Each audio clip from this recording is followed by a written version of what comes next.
Hello, everyone. Welcome to Barca News. It is June 2nd, 2025, and Joan Garcia is one step away from joining Barcelona. Also, Massimiliano Allegri has requested the signing of Ronald Araujo. And finally, Barcelona have officially ended the pursuit of Vanderson. We have a lot to discuss, so let's begin.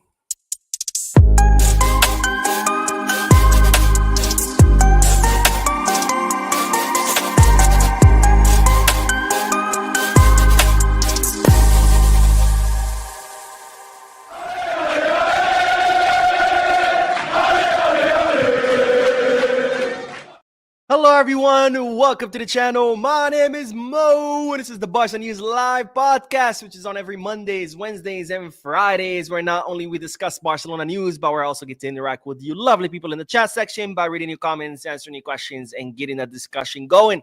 For those of you who will be watching when the podcast ends, I will be putting timestamps in the description, chapters in the timeline, in case you do want to skip through the discussion and get straight into the news. Having said all that, make sure to hit the like button, subscribe to the channel, drop a comment. All this helps this channel continue to grow. If y'all looking for any Barcelona jerseys or merchandise, make sure to hit the Goal Kits, Get Back, or Fanatics. If y'all looking to place any sports bets, not just on Barcelona matches, but on all sporting events around the world, make sure you hit the Bet Us. All links are down below in the description. You click on them, of course, you get access to some pretty cool deals and offers. All right, I do have an announcement. I was going to say let's begin with the news, but before we begin with the news, I do have an announcement.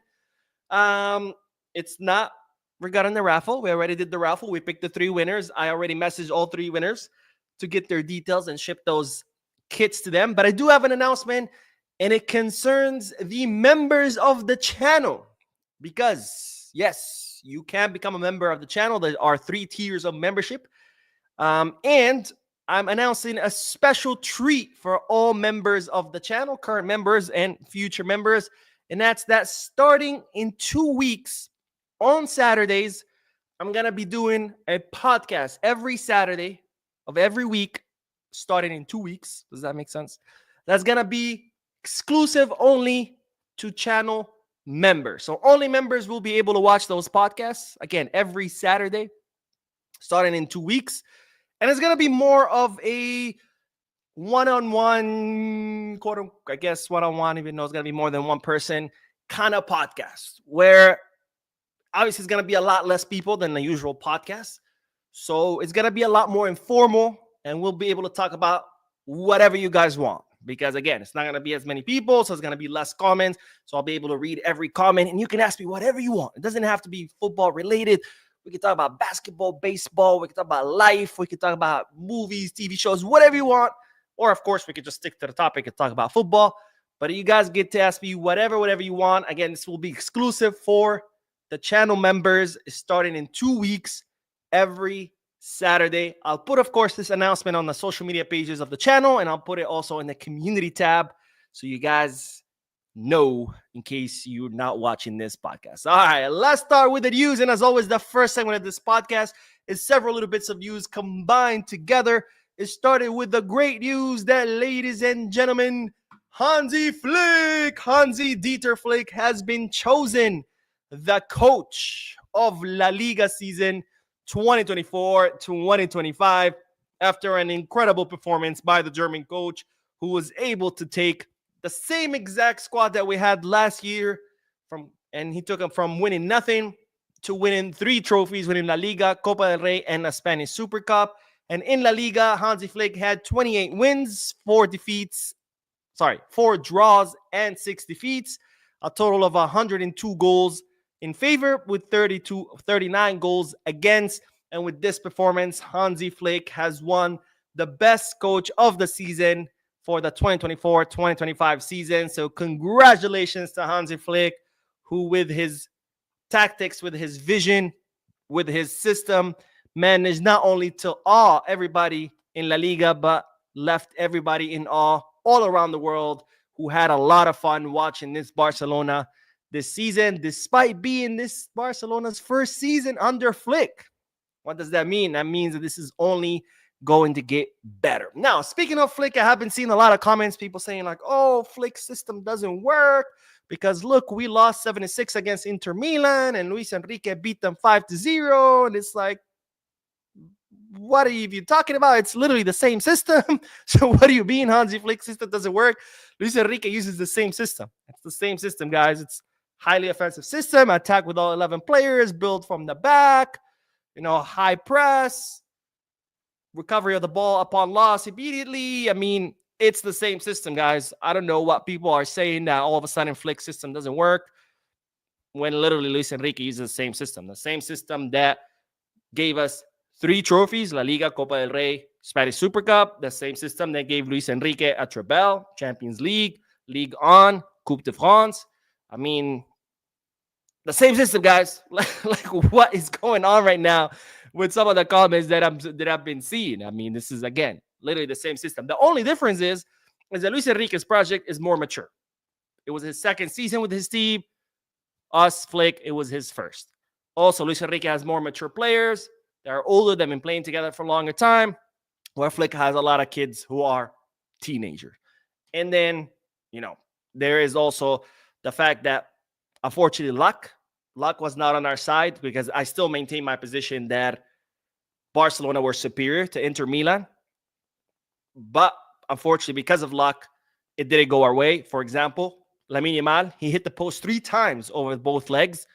Had he made just one, not all 3, just one out of those 3, we would have been in the final. Sommers, he pulled out like 4 or 5 miraculous saves. Had he missed just one of those 4 or 5, Barcelona would have been in the final. And this is the same Sommers that couldn't even stop a beach ball coming at him in slow motion against PSG. And then there's, of course, the referee who completely fucked us against Inter Milan.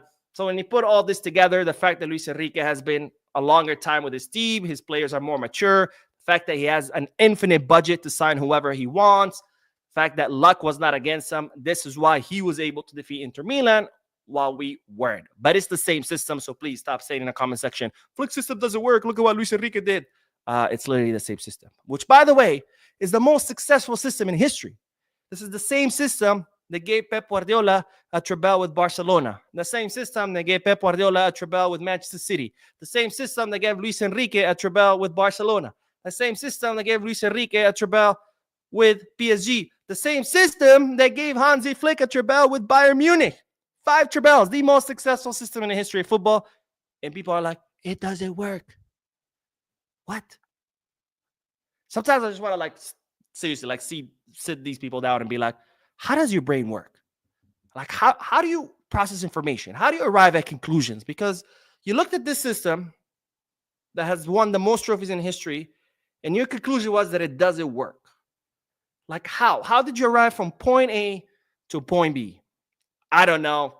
But anyways, I have to address it because sometimes I'm like, my God, what am I reading? Like, have I lost my mind? Like, what's going on? This was supposed to be the Asia technology, where the fact that, you have access to the entire knowledge of the world at the palm of your hands was supposed to make us smarter.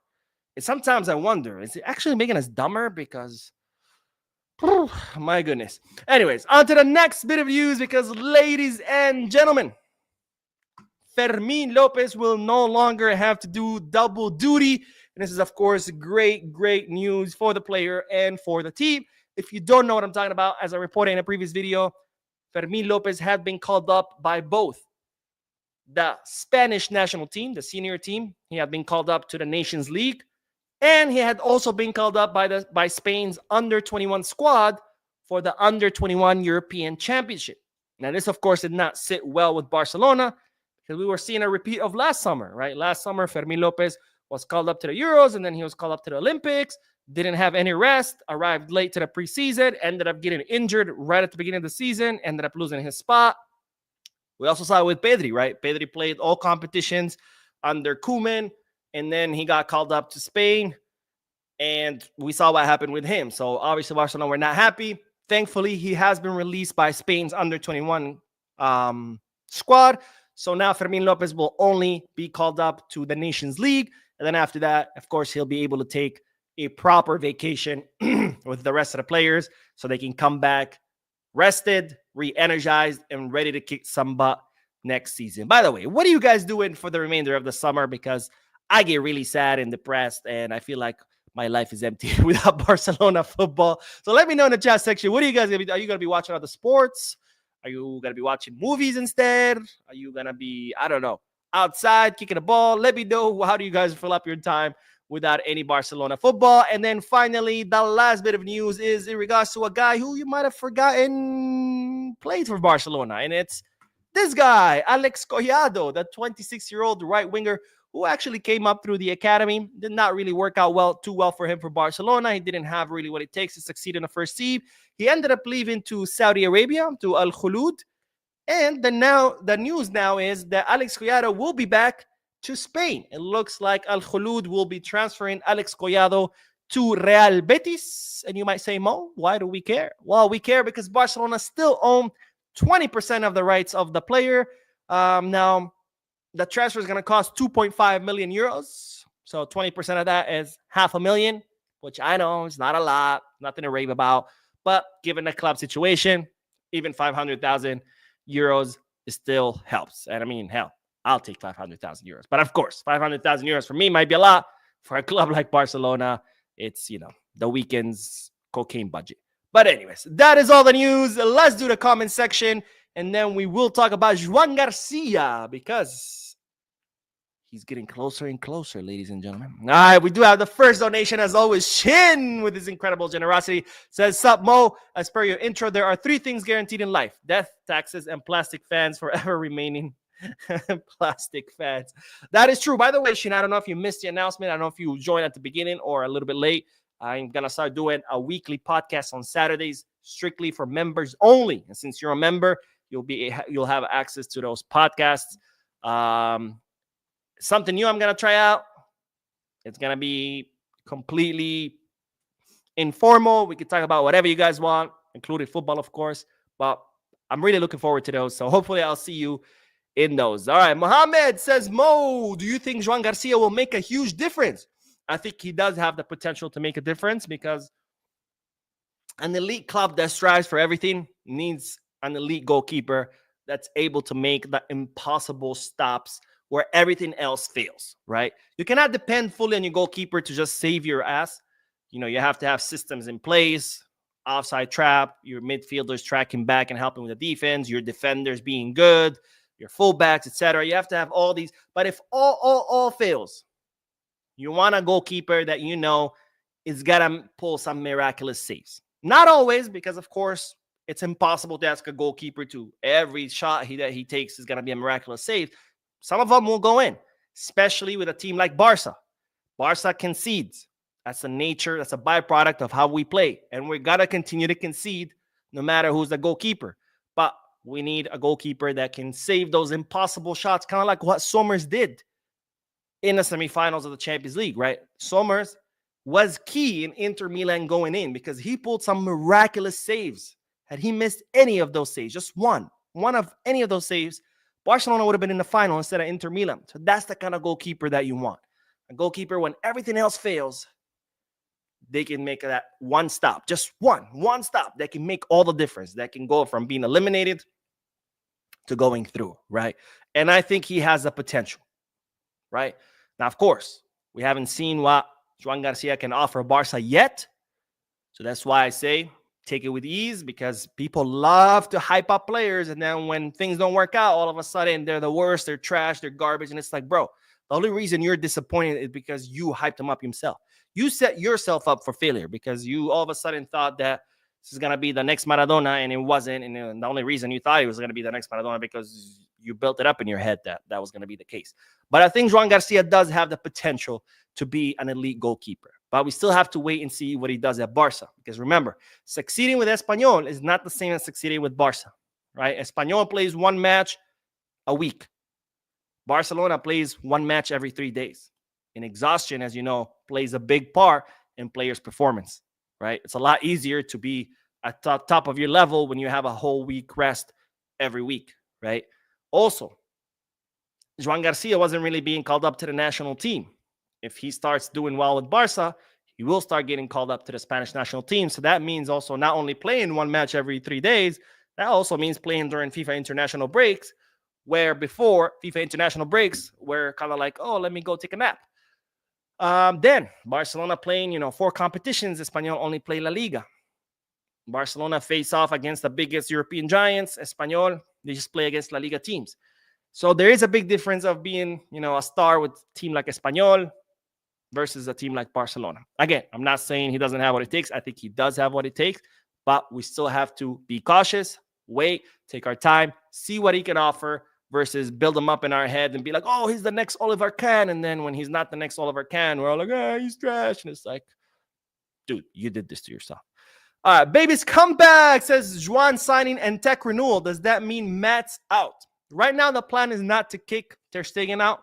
The plan is for when Joan Garcia comes to have him battle it out with Ter Stegen, see who, best man win. Whoever is better will be first, Joan Garcia and Ter Stegen second or the opposite. And then Szczesny will be third. Right? Szczesny knows that his role is going to be the bench, right? He's there more as a support role, help the goalkeepers with his experience, because after all, Joan Garcia is still pretty young. I'm sure there's a lot that Tech can teach him. Even Ter Stegen might be able to learn some things from Tech, because again, Tech is older, been playing for longer, and of course there is the young goalkeepers, Kochen, Jakubushvili. The two of them will fight it out for third spot, even though that third spot will be taken by Tech. So Szczesny knows his role is going to be bench, kind of as a mentor. And then, God forbid, one of the goalkeepers gets injured, then he gets to step in.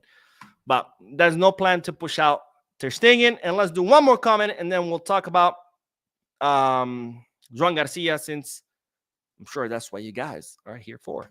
My man Klaus says, if I'm going to join membership for a Barcelona channel, it will only be this one. Well, thank you, my friend. I appreciate you.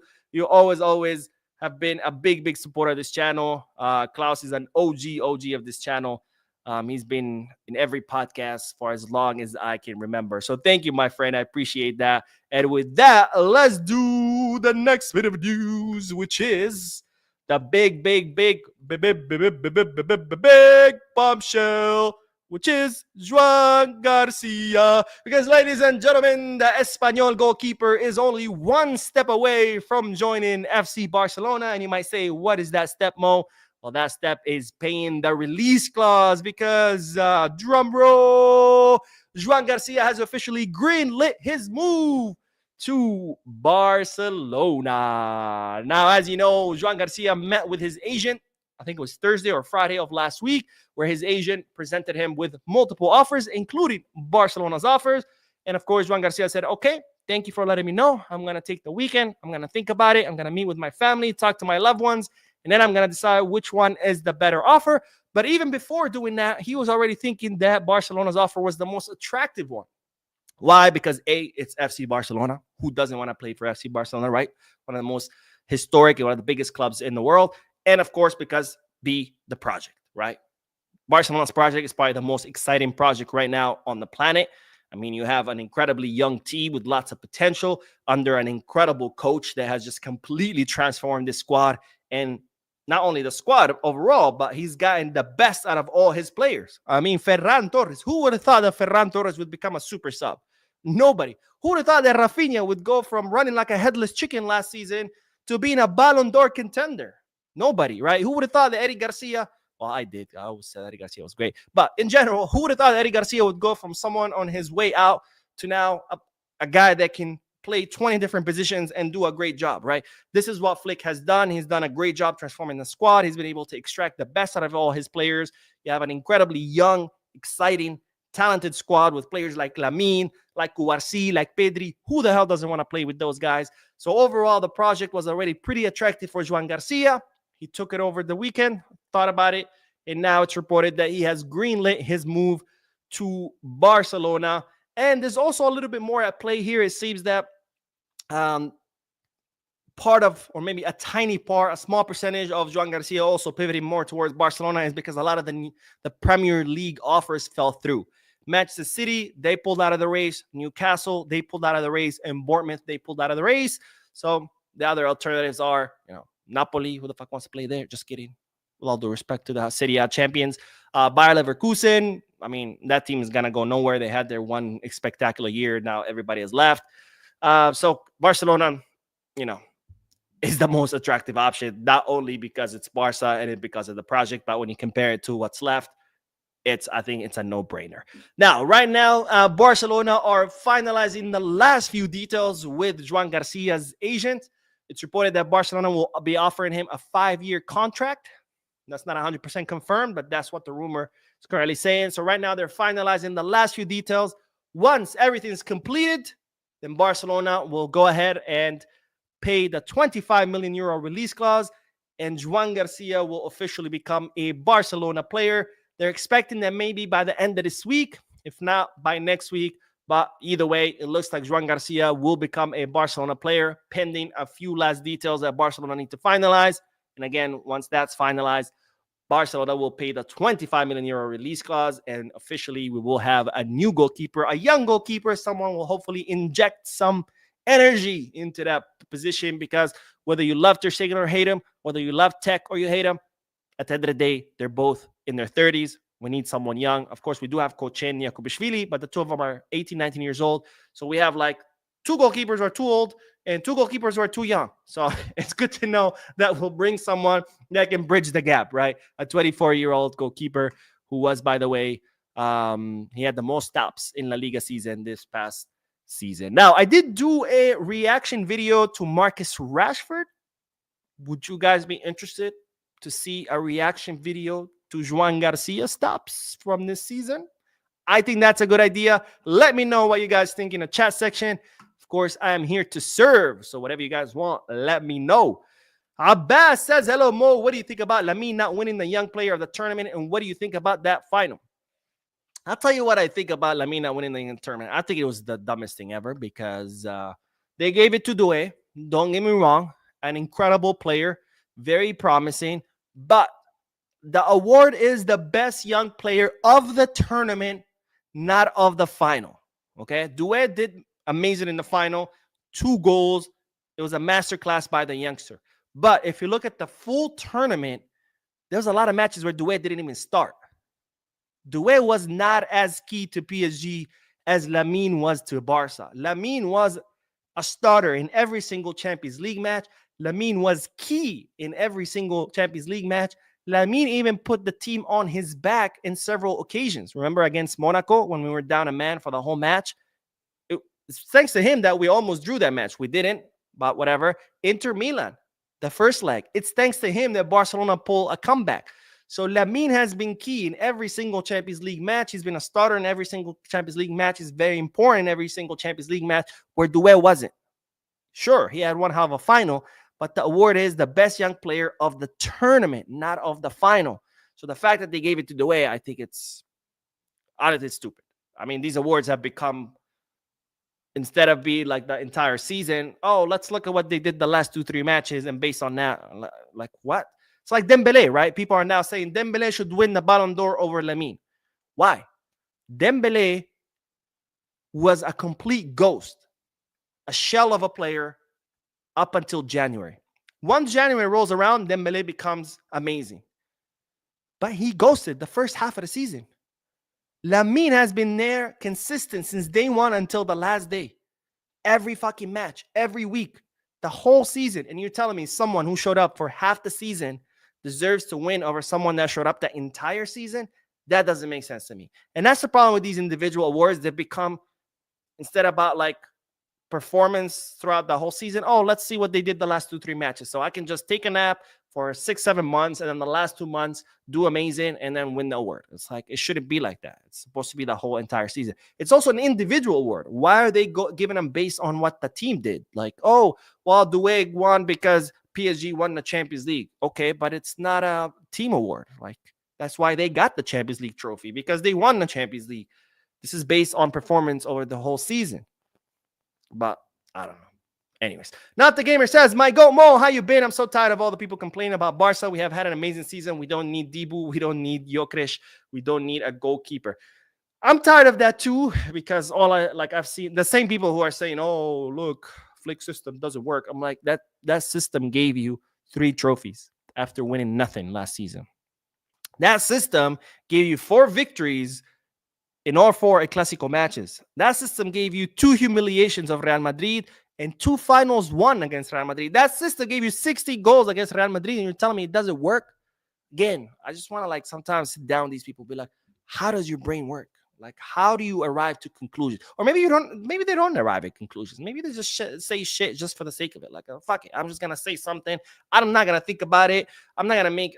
I'm just gonna type it up, and whatever comes out of my asshole, I'm just gonna fire it up. Man, but no, we don't need Dibu. I mean, we already have two 30-year-olds goalkeeper. We don't need a third one. Like, what the fuck are we doing? We do building a retirement home for goalkeepers. We don't need Dibu. Gyökeres, I mean, here's the thing about Gyökeres, and this might be a little bit controversial.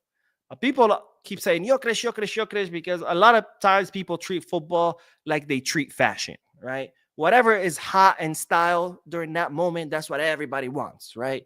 And a lot of times they do the same with players, right? Gyökeres right now, he's that thing. He's it, right? He's what's in. That's what's the cool thing. So everybody goes, Gyökeres, Gyökeres, Gyökeres.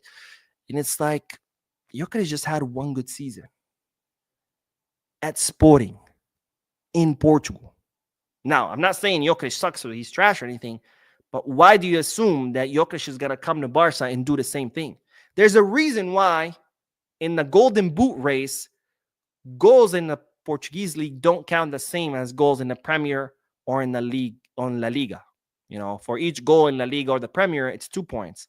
For the Portuguese league, I think it's 1.5, if I'm not mistaken. Because it's not the same scoring against Portuguese teams than it is against Spanish teams. I think I shouldn't have to say this. This is something obvious. It's not the same being Lewandowski scoring 42 goals in La Liga than being Gyökeres and scoring in the Portuguese league. People are saying, oh, well, if Gyökeres comes to Barca, he's going to score the same amount of goals. It's like, no, that's not necessarily true. So I think we need to be a little bit more rational about just following the trend and just wanting what's in, right? What's hot right now, because that has come to bite us in the ass a lot of times. Coutinho, Dembele, Griezmann, you name it. Loyiso says Barca has the potential and ability to accomplish anything. The problem is comfortably to the players. Amen, my friend. Amen. Ibrahim says, hey, Mo, let's focus on the transfer market and strengthen our wings for next season. Season's over. We must let go from Ibrahim in Sierra Leone. Amen, my friend. Our wings, well, our left wing needs strengthening, right? We need more a 1v1 kind of winger. And, of course, it would be nice to have a substitute of quality for Lamine. But anyways, speaking of the transfers, this transfer market, let's move on to the next bit of news because, ladies and gentlemen, Massimiliano Allegri has requested the signing of Ronald Araujo. Now, as you know by now, AC Milan have decided to fire Conceição because they have decided to embark on another project, number 35. They've been on a project for the last 20 years. I mean, I've seen high rises and buildings go up and down faster than this project has been built. But anyways, that's not the point. AC Milan have decided to fire Conceição and hired Massimiliano Allegri, or Max Allegri, as their new coach. And, well, this is part of the reason why I said forget about Leao, even though Leao was already an impossibility because given his price, Barcelona could not afford him. But now even more so because Allegri has decided that something went in my throat. But Allegri has decided that Leao will be key for his project. God, how long is this fucking project going to last? But anyways. And another thing Allegri has said, besides the fact that Leao is now untouchable and will not be transferred anywhere, is that he wants the signing of Ronald Araujo. Now, Araujo did sign his contract renewal most recently with Barcelona until 2031. And during the first 15 days of the summer transfer market, so July 1st to July 15th, that release clause will drop to 65 million euros, which, of course, makes it pretty affordable for a team like AC Milan. Now, of course, Araujo has made it clear that he does not want to leave in his most recent statements, so it doesn't look like this will happen, but who knows? He had said he didn't want to leave before, and Juventus convinced him, and he was one step away from joining Juventus during the winter transfer market until Flick stepped in and Deco, and they were like, chill, bro, just stay. Let's see what happens. and he did. So for now, Araujo is staying at the club. Barcelona are not considering pushing him out, but just know that AC Milan are interested in signing the Uruguayan defender. We'll see if they convince him or not. I doubt it. I think Araujo will stay for another season at least. And if next season it continues to go, horribly for him, then most likely we'll be talking about an Araujo departure in the summer of 2026. For this summer, he's staying put. But again, you never know. With football, anything can happen. All right, let's get back to the comment section. Raul says Laporta and his deco needs to cut out this newfound pride of theirs and go for Nico Williams when La Liga were robbing us time and time again. Where was that pride of Laporta? I agree about this is not the time to be, having, an ego trip. Like, oh, Nico rejected us. And it's like, I mean, honestly, I don't blame Nico for rejecting us because all he wanted was guarantees of registration. Something that Laporta said, oh, we can't give you to you on your paper, but trust me. And as an attorney, I would never, ever recommend to anyone to just trust someone else's word. If it's not in writing, no. And look what happened. Nico was 100% right. Dani Olmo missed, the first 2-3 weeks of La Liga because we couldn't register him. Then Christensen gets injured. He gets registered. By the way, how lucky. Had Christensen not getting injured, Dani Olmo would have probably spent the whole first half of the season unregistered. So Christensen gets injured. He gets registered. And then his registration expires. And then he has to miss the Spanish Super Cup because, again, for the second time in the same season, he was unregistered. So I don't honestly blame Nico Williams for not wanting to come because who the hell wants to be at a club where you don't even know if you have a future or not because they can't even register you. But anyways, we do have another donation from my friend Shin. By the way, I like that picture. Is that your dog or is that just a random dog that you put? But Shin says, I'm not a Mats hater by any means, but I can't help to see a player in decline. I feel Barca should test the waters in the market, and if we can get an offer around 40 million, they should take it. It won't come around again. I mean, the thing is, Ter Stegen doesn't want to leave. So even if Barcelona were to test the waters out and see what they can get, if the player doesn't want to leave, there's not much you can do, right? They're not cattle. You can't just sell them against their will. Now, if Joan Garcia comes and during a preseason he shows that he is better and Flick decides, okay, Joan, you're going to be the number one goalkeeper, maybe that could end up convincing Ter Stegen and be like, all right, I don't want to be here on the bench. I still feel like I can be important to other teams. So maybe then he would want to leave. But right now, Ter Stegen is not looking to leave. So we'll see. I guess we'll see. We'll have to wait and see because, players sometimes say, I don't want to leave. I don't want to leave. And then when they're relegated to the bench, they're like, okay, fine, I'll leave because I don't want to be on the bench, right? Especially when you're 32, 33, like you're reaching the end of your career. And the last thing you want to do is spend time on the bench. So that might change his mind. But as of now, there's no plans to leave the club. Godwin says, hey, Mo, I wish Barca had gotten Venderson. I think he is better than Koundé. He has Alves vibes. He would have made right back much stronger. I'll talk about Vanderson in a little bit, but thank you for your comment, my friend. Julio says, Luis Enrique has a limited budget back in his team. People want to say PSG win versus Inter made them better than Barcelona. Absolute nonsense. Plus, Barcelona would have made that final one to remember. I agree 100%. Another thing that people don't really think about, like I said, sometimes people just want to comment just so they can say something. They're not really thinking about their commenting. But I mean, he's been with his project for 2 years versus Flick 1. He has more mature players. He has an infinite budget to sign whoever the hell he wants. And I mean, the Inter that showed up to the final was not the same Inter that showed up against us. I don't know if Inter were a lot more motivated against us because they were still in the Serie A. They had just eliminated from the Coppa Italia, but I don't know. Maybe they just arrived at the final completely defeated after they literally just imploded. I mean, they were in the final of the Champions. They were first in Serie A. They were in the semifinals of the Coppa Italia, and they just completely blew everything. 2-3 matches, they go on a streak of just dropping points, and Napoli becomes the champions. They get eliminated at the hands of AC Milan. AC Milan, bro, this project has been going on for 20 years. Man. And then, the nail in the coffin. They went from hoping for a treble to completely falling apart. I've never seen anything like it. But yeah, I mean, people saying that Flick's system doesn't work because Luis Enrique. I mean, come on, get a grip. Get a grip. The Matrix says, I want to see Puig back in La Liga or some team in the top leagues. I think Puig would do good maybe in a mid-table team. I don't know if at about a top team, because Puig was always a very skilled, talented player. The problem with Puig is that he was not disciplined, right? Puig just loved to party. He loved the nightlife. He was always at the clubs. He was always party. I mean, there was stories about, I can't remember if it was Xabi's or Koeman's staff, but one of those coaches' staff had to go to the casino to look for him because the guy was just out there partying and he hadn't showed up to training.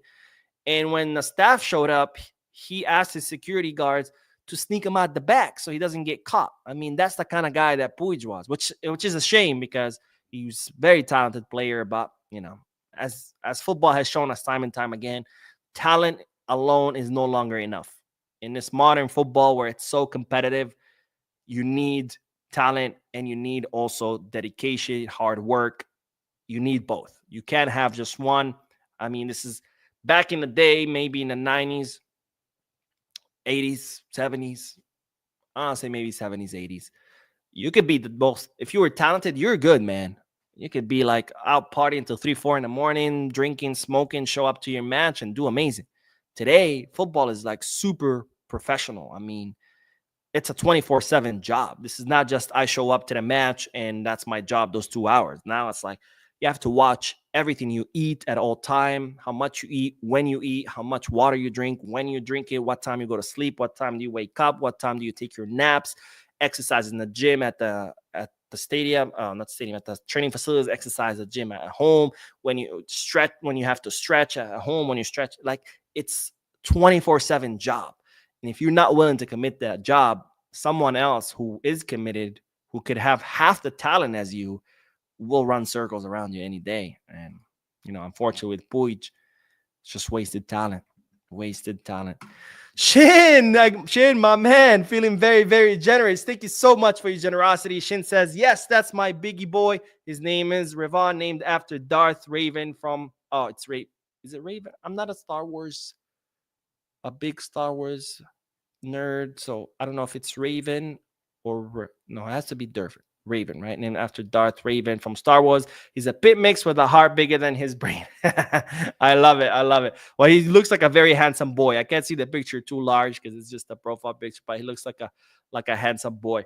By the way, speaking of Star Wars, I've only seen the first 3 originals. Like, I guess it's episodes 4, 5, and 6.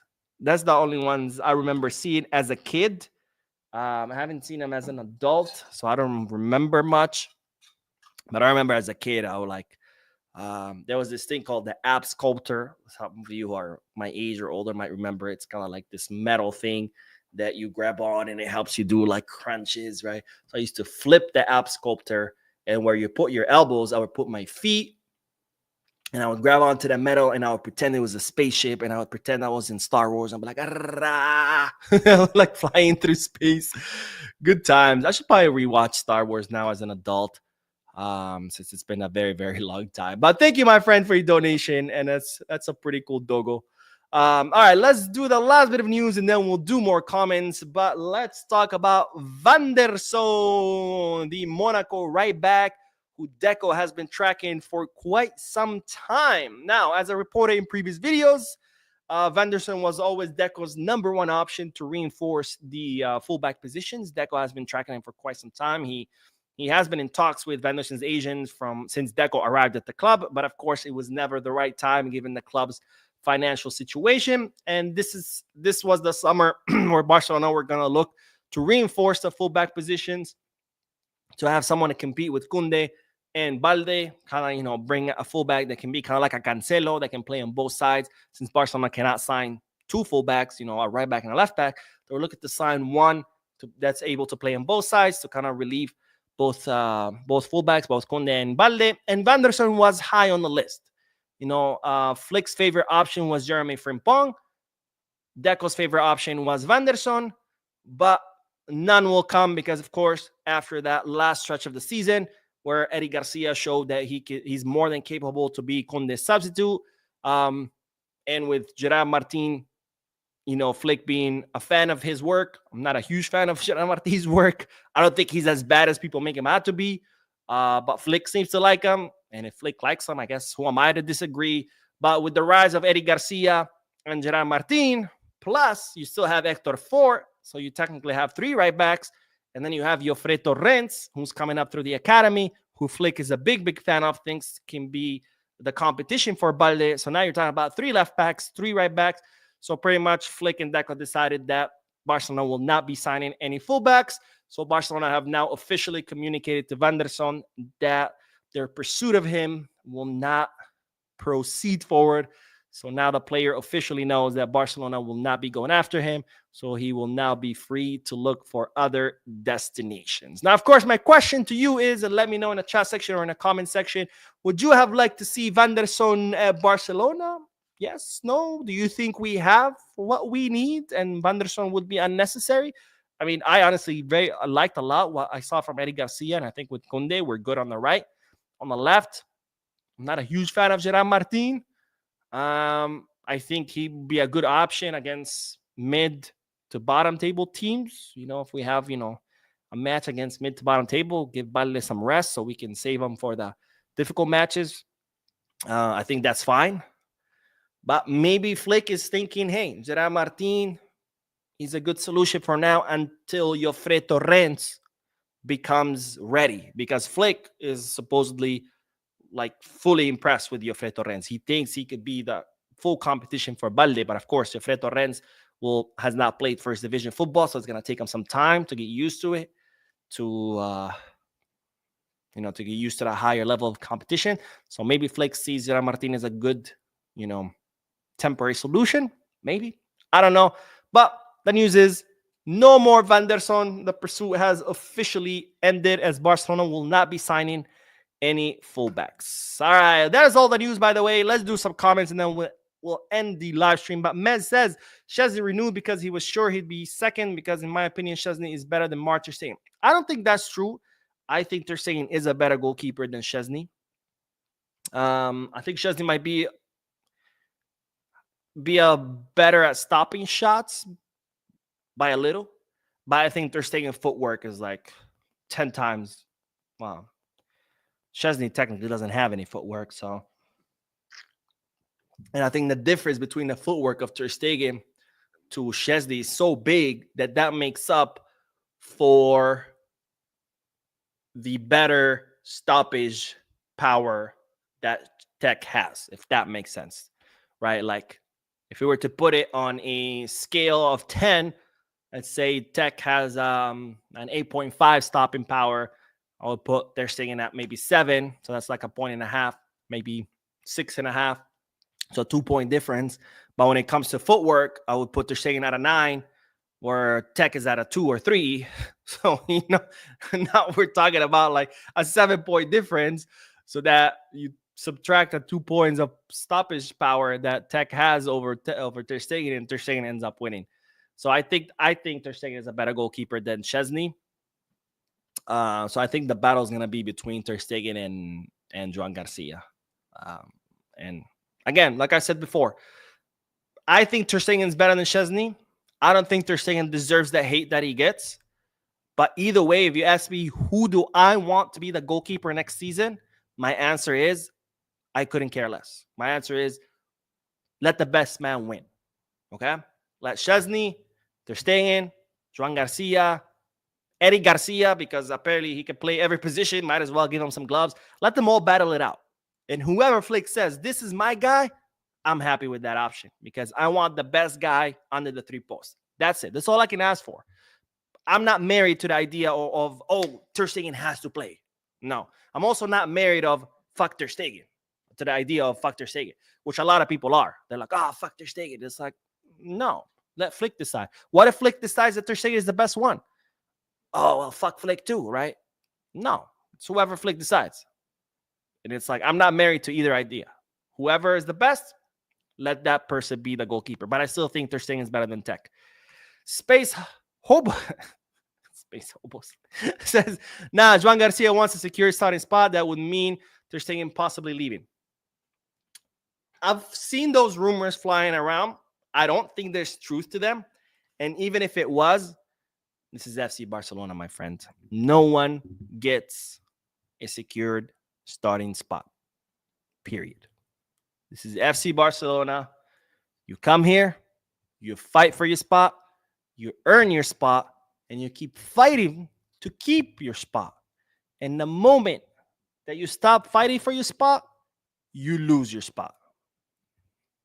Simple as that. And that's always been Barcelona's philosophy. That should always be Barcelona's philosophy, because this is not a charity. This is a football club. And at a football club, you have to earn your spot. You don't get handed a spot. You earn it. And remember, Barcelona has said goodbye to a lot of players for this exact same reason. Remember Abde? Abde wanted guaranteed first team minutes. Xavi told him, look, I like what you got to offer, but you're going to have to earn your minutes. He said, no, I want guaranteed. Barcelona was like, all right, bye. Where's he at now? Mika Fai, the next best thing, the next best defender. Oh, he was going to be the next Maldini. Same thing. Barcelona were like, look, you're showing a lot of potential. We like what you got. We have this route prepared for you so you can grow, develop, and one day be a first team center back. No, I want guaranteed minutes. All right, bye. This is FC Barcelona, my friend. You don't get a guaranteed spot. You fight for your spot. Not the Gamer says, Iñaki to Inter Miami. They have a 40-year-old former La Liga MX goalkeeper in the net. They need him. I mean, I think Iñaki, look, he might not be an elite goalkeeper, but he's not a bad goalkeeper. I mean, we saw he did a good job during the first half of the season. He wouldn't be my starting goalkeeper, but I think as someone to step in for when your goalkeeper is injured is not a bad option.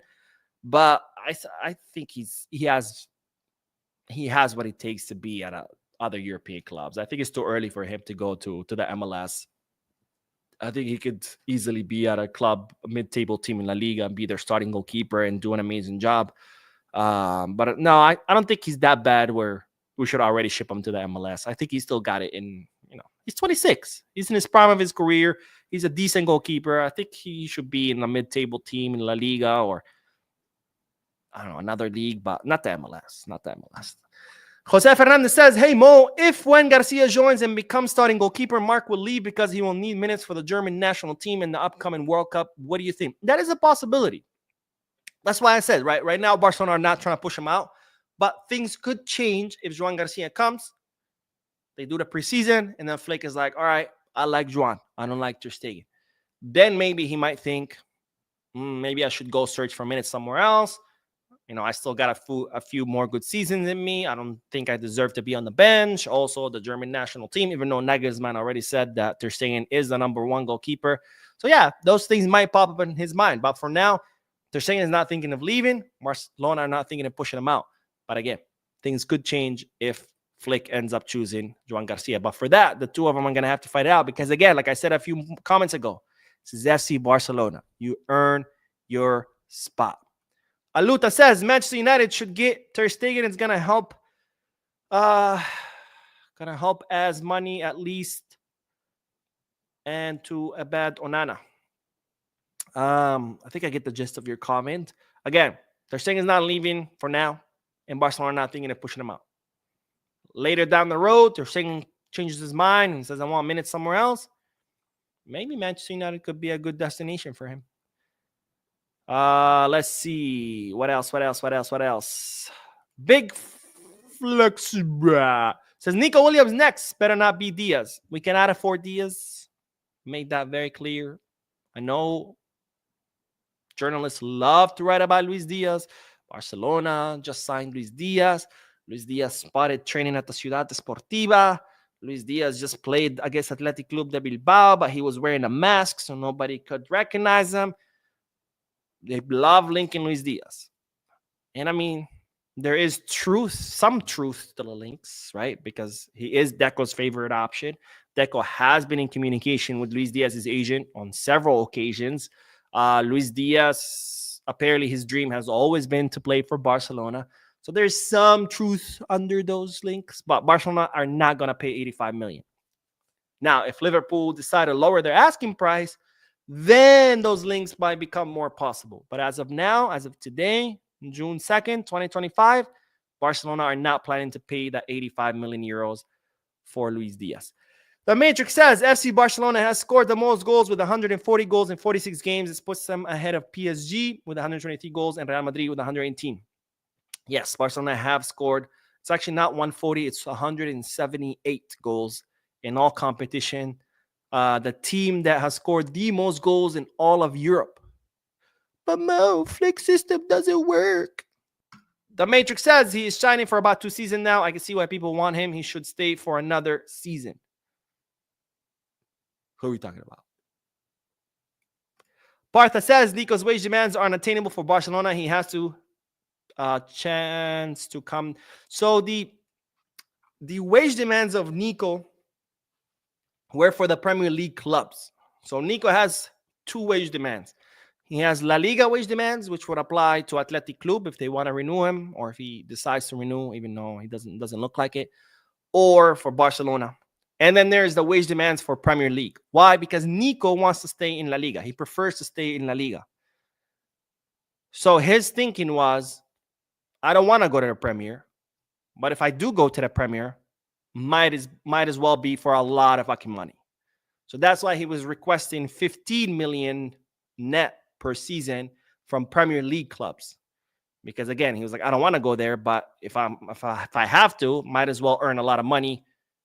Because, if you're sacrificing your desire to stay in your country, might as well make a lot of money. Plus, Premier League clubs can't afford it.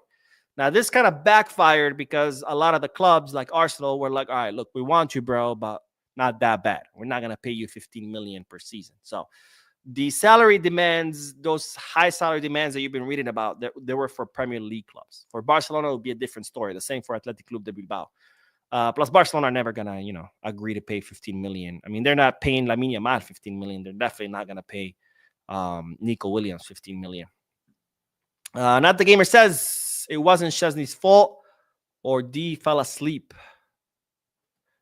Our D fell asleep. Our defense wasn't his fault. Our defense fell asleep. What are we talking about?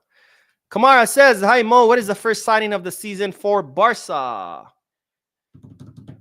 I mean, there's no signings right now, right? Everything's being negotiated, but it looks like it's going to be Joan Garcia. That's what it looks like. Let's see. What else? Who else? Street Fighter says, you say July. Did the transfer window not start this month? Yes, but for clubs who are playing in the Club World Cup. So this was like a special transfer window that FIFA came up with that extends from June 1st until the 10th, if I'm not mistaken, or the 15th. I think it's the 10th. Only for clubs who are playing in the Club World Cup. So it's kind of like, because the Club World Cup is going to start, in 2 weeks or something, before the transfer window opens. So for teams who wanted to reinforce themselves before the Club World Cup, that's why FIFA came up with this. Kind of like, all right, this is your very short window to try to reinforce yourself. And then plus there's going to be contracts expiring, right? There's a lot of contracts expiring on June 30th. That's when contracts expire. So if you're a club who is in the Club World Cup, you start playing it, and then halfway through, you have 2-3 players whose contracts just expired. And you're like, what do I do now? These guys' contracts just expired. I'm left without players. So this is why FIFA made this solution of this short window to kind of like help clubs reinforce themselves and also help clubs renew players whose contracts could have expired halfway through the competition. But the official transfer market opens on July 1st. Let's see. What else? Slark says PSG doesn't have infinite money. Their total season revenue is lower than Barca. They just don't have depth and all that stuff. They do have infinite money, my friend. I don't know if you've heard, but PSG are a state-owned club. That means they have access to state funds. And I don't know if you know this, but Qatar is one of the richest countries in the world. They have a lot more money than any football club would have. So yes, they do have a lot of money. They do have. I mean, they constantly have to cheat on their financial fair play just so they can make it fit, right? Every time it's like like when they had Mbappe, right? New contract, 85 million euros per season salary, and it's like everybody was like, hold on, how is that going to fit your financial fair play? And magically, out of nowhere, they would pull a sponsor out of their ass. So be like, oh, well, we just signed a new sponsorship. How much is the sponsorship for? Exactly how much they needed to fulfill their financial fair play rules. It's like, ooh, magic. And they've been doing that for the past 10 years, like making these crazy signings, crazy salaries. And every time they were about to like get penalized for violating financial fair play, they would pull a sponsor out of nowhere. And it's like, oh, look, we got a sponsor that covers the same exact amount that we need not to violate the financial fair play. It's like, whoa, what a coincidence, bro. That's amazing.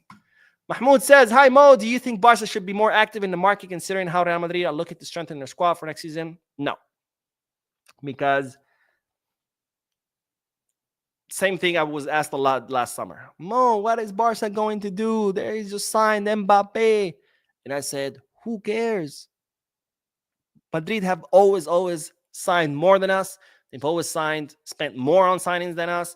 Because they've always been a wealthier club. When you're a club that's historically speaking propped up by the state, that's always had the support of the state and the elite, both political and financial elite of Spain, of course, has always been a more successful, richer club. So they've always signed more stars. They've always signed, spent more money on signings. And we've always competed. We've always competed.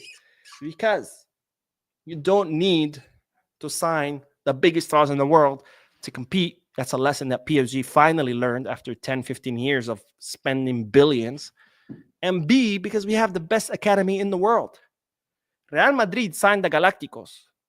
Remember? And everybody's, nobody's going to be able to compete. And there comes a guy named Messi, Iniesta, Xavi, Busquets, Piqué, Puyol, all guys that cost us zero. Came up through our academy, right? Same thing last summer. Oh, Mo, Madrid just signed Mbappe. What are we going to do?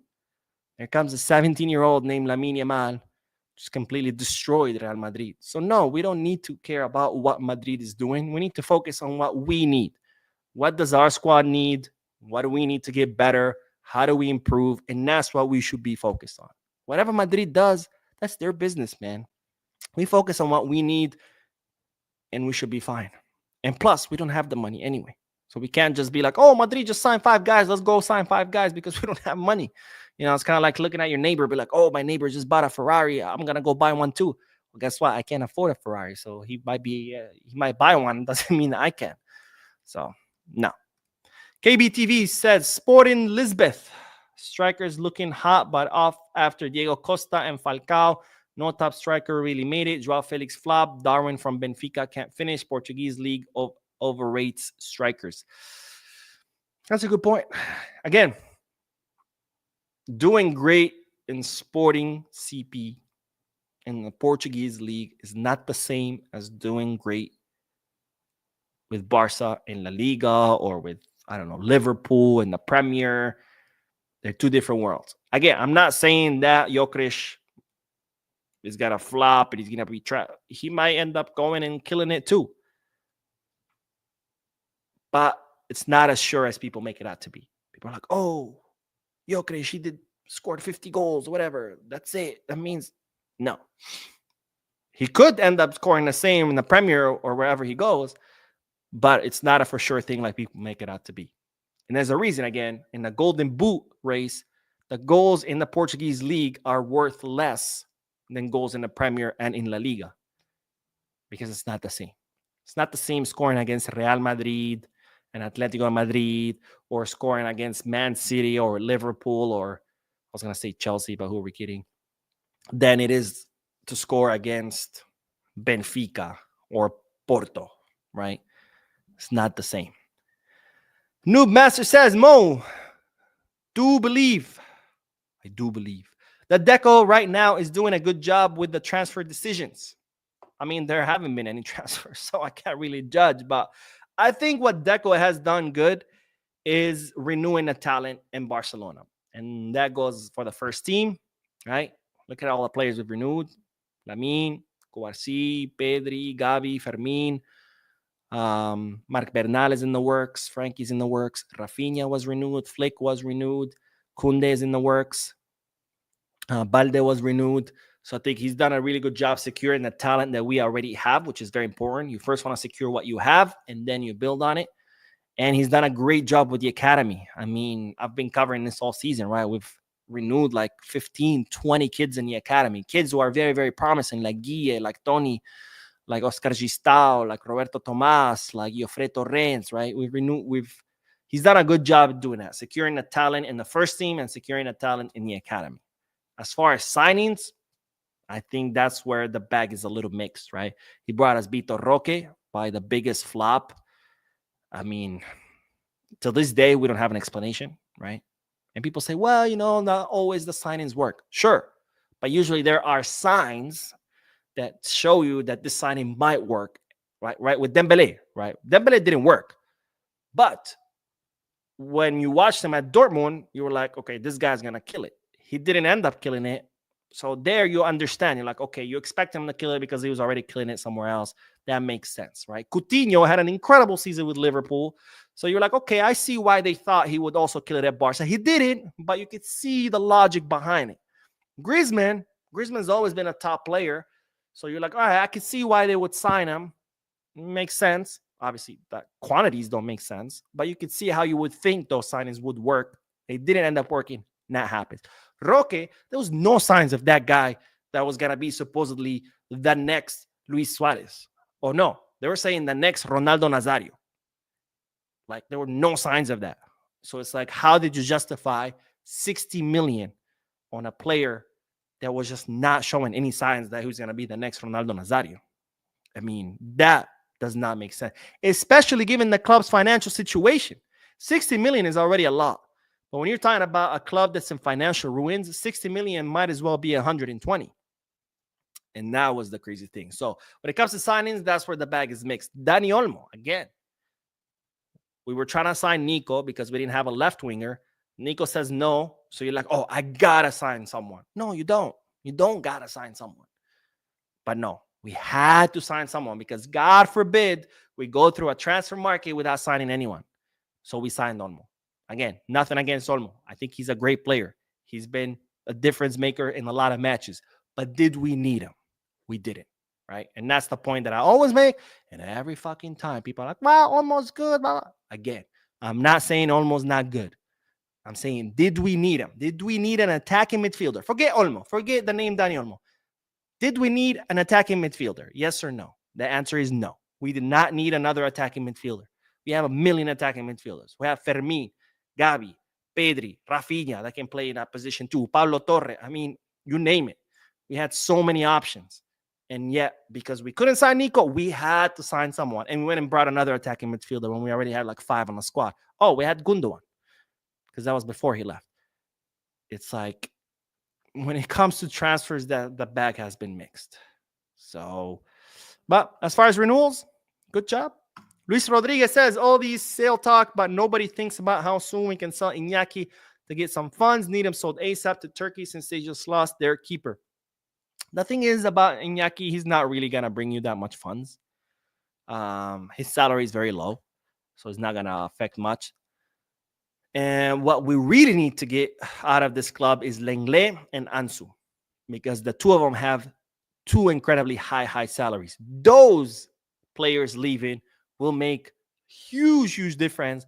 As Iñaki, it'll make some difference, but not a lot. It's kind of like, let's say you're tight on money and you have the option of selling your brand new car versus selling your TV, right? Your brand new car is Ansu and Lenglet. Your TV is Iñaki Peña. Is selling your TV gonna make a difference? Sure, yeah, you might make $100. That helps. Money's tight. Anything helps. But it's gonna make a much bigger difference when you sell your car and you make 20 or 30,000, right? So let's see. Shen says, did you see Rafinha playing goal in practice? Dude made some stellar stops. I did. He did actually make some good stops. And he didn't even have gloves on. I mean, he was like playing goalie without even wearing gloves. I was really really impressed with that video of Rafinha making stops. Ago Merem says we can manage Rashford. He will improve under Hansi. I hope so, man. I hope so, because with his inconsistency, you never know. But I really do. I really hope so. I mean, if he comes and Flick can improve him, sure.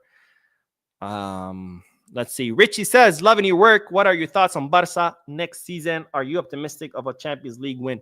I think we showed this Champions League that we have the base and the foundation to build or to be a Champions League winner. I mean, we were 3 minutes from making it to the final, despite being Hansi Flick's first season and despite having no signings and no reinforcements, right? This team is only going to get better. These players, they're very young. With every year, they're going to get better because they're going to get more mature. They're going to have more experience. And even physically speaking, I mean, Lamine is just a child, right? With every year, his body is going to develop more. His muscles, his ligaments, he's going to become more explosive. He's going to become faster because his body is not even done developing, physically speaking, like anatomically speaking.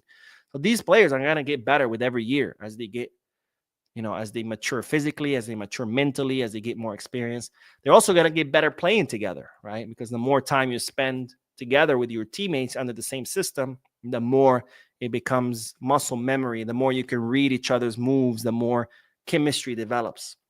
And of course, Flick is going to get better with these guys because first season for any coach is tough because you're still figuring out your players. You're still figuring out what works, what doesn't work. And despite that, Flick brought us 3 trophies and what made it all the way to the semifinal. So this team is only going to get better. The players, the coach, the whole everything. So I think we have what it takes to be Champions League winners.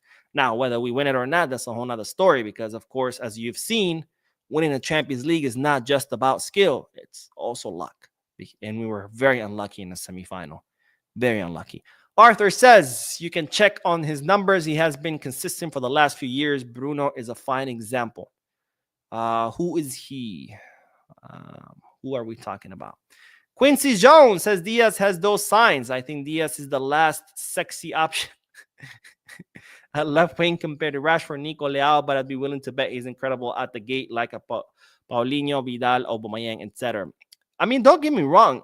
I think Luis Diaz is a good player. Like, people make him out to be like he's trash. And I don't understand that when people don't want a player, they don't just say, I don't want that player. No, they have to also bring him down. Like, oh, I don't want that player, but he's also trash and garbage. And it's like, no, you don't have to do that. You could just say, I don't want that player.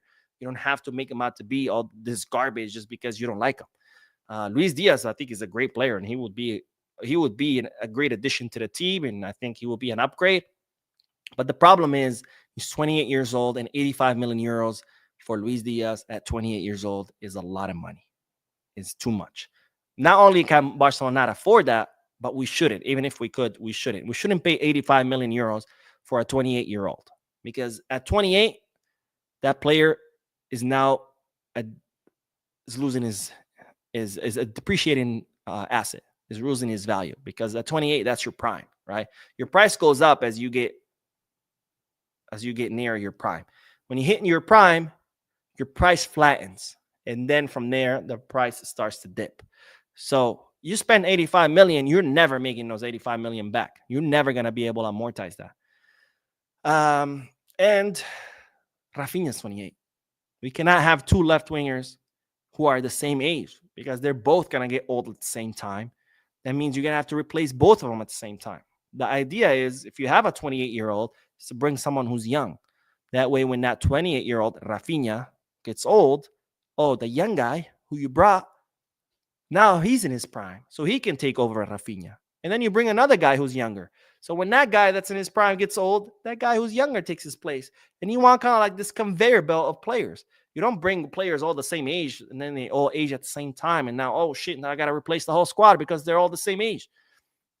So that's why I wouldn't do it. But don't get me wrong. Luis Diaz will be a great option. Ross says, hi, Mo, I'm here. Striker situation updates for the future, of course. Thanks, Habibi. Sahbi. No updates. We're not going to sign any strikers until summer of 2026. And that's about it.